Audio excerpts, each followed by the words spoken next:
Alors voilà, on a un mariage qui approche dans la famille et forcément, ça a lancé tout un tas de discussions autour de la table. Non, c'est clair.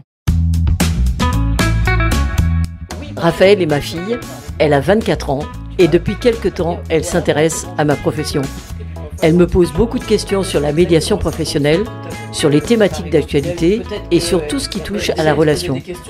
J'ai eu envie de vous partager nos échanges. Voilà. Est-ce que je suis assez motivée pour le faire ou pas? Je dirais que lui dire merci, c'est le minimum.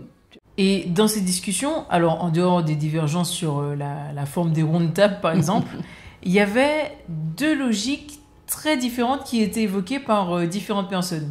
Donc d'un côté, il y avait la logique du contrat, donc le contrat qui est très cadré, très sécurisé et qui sert dans le cas où. Ouais. Et de l'autre côté, une logique que j'appellerais une logique d'entente en fait, qui est plus fluide, plus vivante, plus malléable en fait, qui impose moins de contraintes. Donc deux visions, deux philosophies et finalement pas mal de débats. Ah oui, ça tu peux le dire, il y a eu pas mal de débats. Et c'est intéressant parce que les débats qu'il y a eu par rapport aux deux logiques que tu évoquais, ça rejoint complètement les questions que nous nous posons souvent en ingénierie systémique relationnelle. C'est-à-dire, est-ce qu'on a besoin d'un cadre juridique dans une relation? Ouais. Ou alors, est-ce qu'on va faire confiance à la qualité du lien pour que la relation tienne dans le fameux au cas où que tu évoquais tout à l'heure? Exactement. Et dans le cadre du mariage, ça a toute sa place.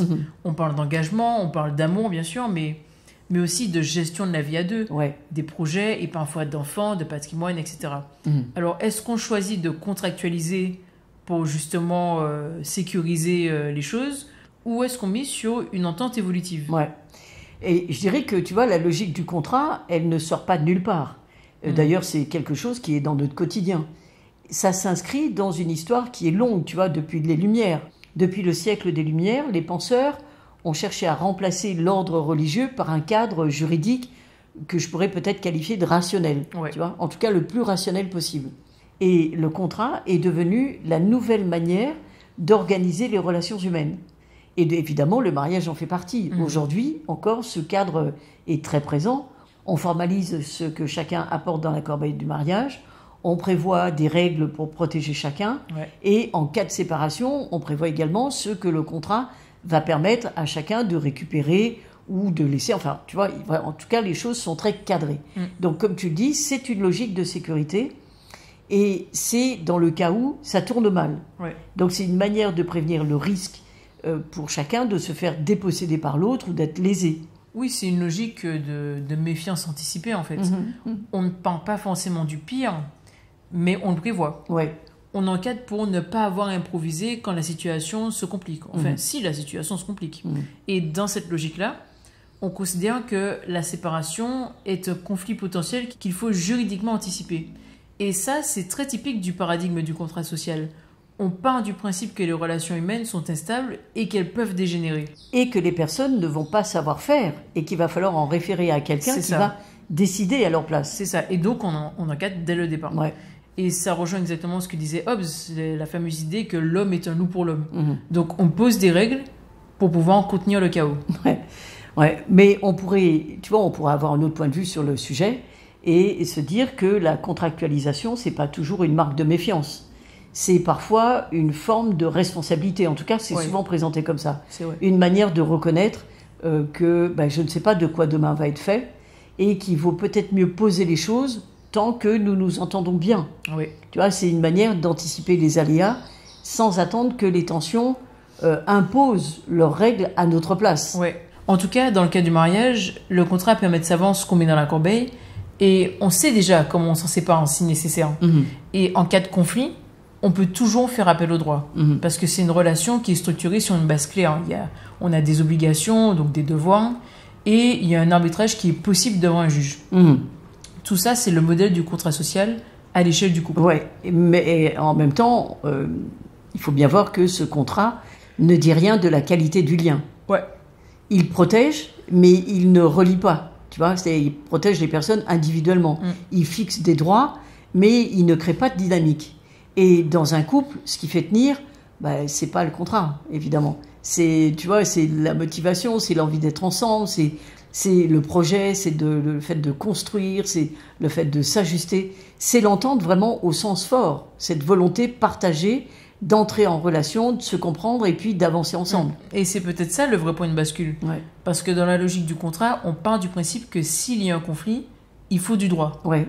Alors que dans la logique de l'entente, on se dit que le lien peut être régulé avant que ça ne dégénère. On travaille la relation, on la clarifie, on la fait évoluer. En fait, c'est un mode de fonctionnement qui est beaucoup plus vivant. Et plus exigeant aussi. Ouais. Parce que ça suppose, tu vois, de communiquer, de s'expliquer, d'oser dire ce qui dérange, de chercher ensemble comment ajuster, tu vois. Ouais. Il n'y a pas de texte qui dit qui a tort ou qui a raison dans le couple. Il y a un dialogue à maintenir et souvent à construire. Mais ça ne veut pas dire qu'il n'y a pas d'accord. Au contraire. Mais ces accords, ils naissent de l'échange. Ouais. Et pas d'un modèle qui va être imposé par un tiers ou par un contrat. Ouais. Donc, ce qu'on nous pose souvent à tort, c'est le contrat formel d'un côté et un flou relationnel de l'autre. Exactement. Mais ce que tu dis, c'est que l'alternative au contrat, c'est pas le désordre, c'est pas le chaos. C'est une autre manière de penser le lien. C'est en fait une entente construite, organisée, mais qui ne dépend pas d'une règle extérieure. Exactement. Et dans cette logique-là, les conflits ne sont pas des problèmes juridiques d'abord, tu vois. Ouais. Ce sont des tensions relationnelles, des attentes qui ont été déçues, des émotions qui n'ont pas été exprimées.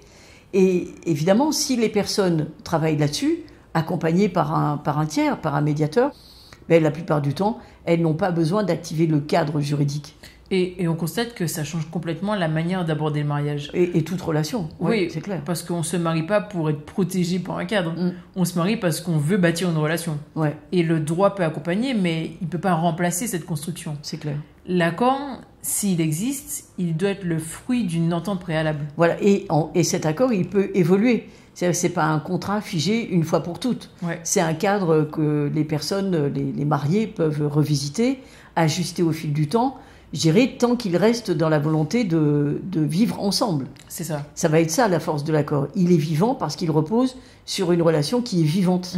Donc là, finalement, c'est un changement complet de paradigme. Ouais. L'idée, c'est pas d'abandonner le contrat, mais peut-être plus de le repositionner. Parce qu'il y a d'abord l'entente, et ensuite, il y a le contrat. Voilà. D'ailleurs, il y a un contrat de mariage qui va être signé ou pas ? Aucune idée. Bon, ben, ça fera bien le fruit d'une entente.